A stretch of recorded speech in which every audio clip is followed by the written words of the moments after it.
रहीम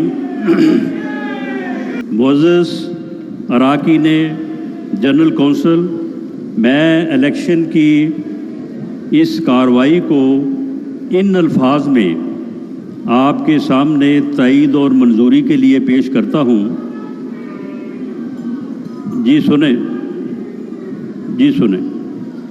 ये कि पाकिस्तान मुस्लिम लीग नवाज़ की जनरल कौंसल का ये इजलास इलेक्शन कार्रवाई, इलेक्शन का अमल जो आइन की शिक 15 और 120A और 121 के तहत अमल में लाया गया है, जिसकी मुकम्मल तईद और मंजूरी देते हुए आज का ये इजलास मियां मोहम्मद नवाज शरीफ को पाकिस्तान मुस्लिम लीग नून का मुंतखब सदर करार देता है।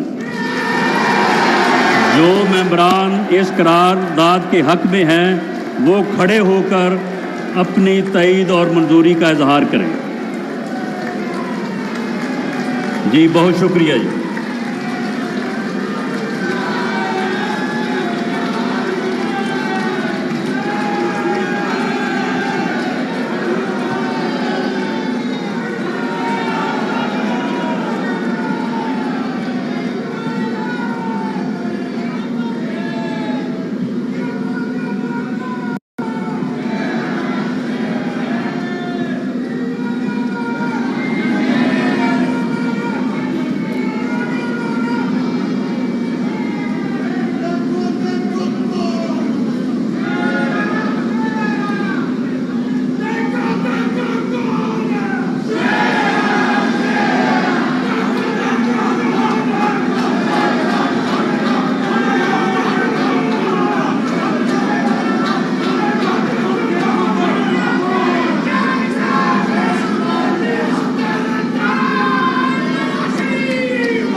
मोज़ेस